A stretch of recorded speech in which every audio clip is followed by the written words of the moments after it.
football fan or not, you know the significance of this image. Liverpool have won the Premier League, the first time in many years. In fact, since I was young, I remember them winning. Back in those days, they used to win a lot of competitions. And then, of course, things got a bit harder for them. And yes, they've had some recent successes with the Champions League, but the Premier League title had evaded them until this year. A great moment of celebration at the end of what's been a strange year. But of course, those celebrations were muted. They weren't what you'd expect. Normally, you would have the roaring fans cheering on the team at the countdown to victory, the players on the pitch raising the trophy, then perhaps going on an open-top bus through the city, the crowds cheering and waving on. If you're a football fan, you remember those scenes in Leicester a few years ago when they had won it for the first time. What a remarkable scene that was. That didn't happen this time. It was more muted. I wonder whether, actually, when the players were celebrating, did it feel the same? Did it feel as joyful as they were expecting? Or because of the situation, actually, was it tempered with a bit of sadness, perhaps a bit of regret? Perhaps thinking to themselves, we wish we'd won it in different circumstances. This week, I've been thinking back to this time last year, because obviously this is an interesting time as we come towards the end of term. Normally, it's a time when we start to do a lot of fun things. And, there's a sort of a lighter, more relaxed atmosphere around the school as we're anticipating the end of term. This is what I was doing this time last year. I was running a quiz night. There was a MSPTA quiz night. Mr. Boothroyd and I were the quiz masters, got all our quiz questions sorted out. We had a really great evening. And I was getting sponged.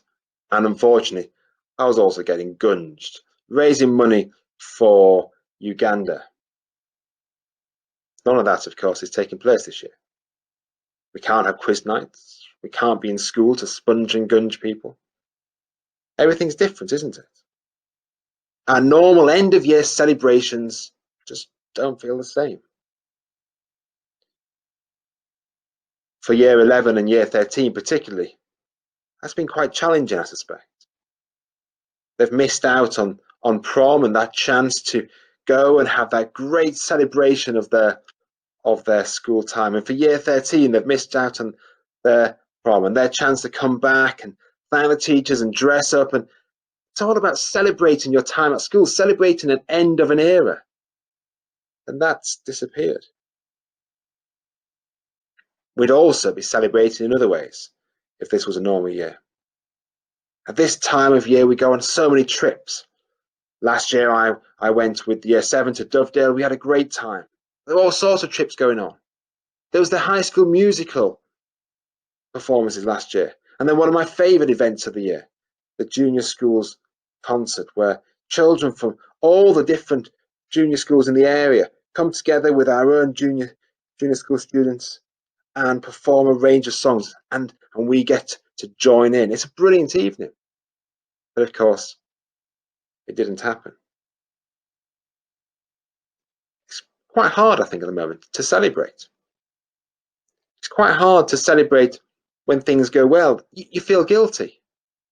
When something good happens or you're having an enjoyable day, you feel, should I be enjoying this? Should I be celebrating? Because you know there are people there suffering because of the coronavirus, or suffering because of the effects of it.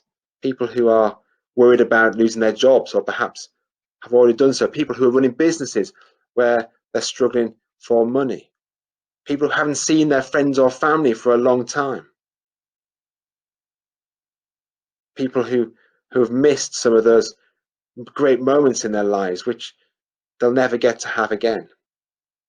Therefore, we can feel guilty when we think about celebration, which is our theme for this week. We can feel that actually maybe we shouldn't be celebrating. So is this a time to celebrate? I would argue, yes, it is. Because when we celebrate things, we show how much we appreciate things. We show how much things mean to us. When we celebrate our football team winning, not that my football team have won anything for a long time, but when we celebrate our team winning, we're showing actually that they mean something to us. When we celebrate winning the House Cup, we show that actually We belong to something. We belong to a house, and that house is part of a school where we are proud to go to. We are proud to say that we belong to the Minster School. It's great to celebrate things. It can make us happy, and it's okay to be happy and to find happiness in these difficult times. It's okay to find those small moments, to celebrate them and to appreciate them and to think, wow, wasn't that great? I went on a run the other day, did quite a long run, and I came back and I just thought to myself, that was fantastic. I really enjoyed it. Got a real sense of achievement and purpose from that run.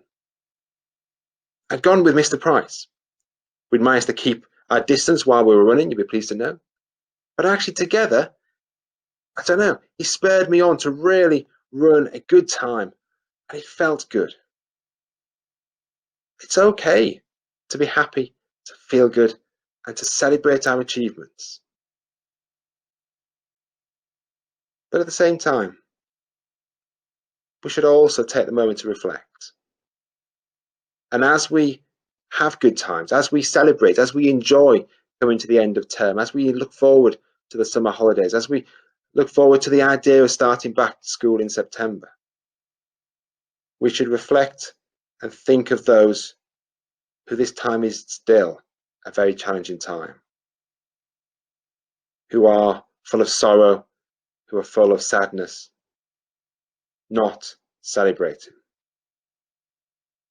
So I'd like us just to take a moment before we move on with a week where we can celebrate the good things, before we think about the end of term and the good times ahead.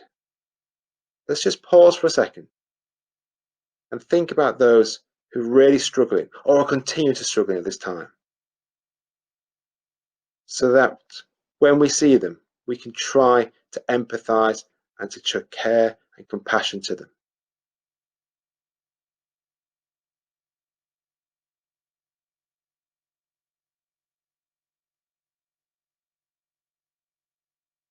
Thank you for listening. I hope you have lots to celebrate this week.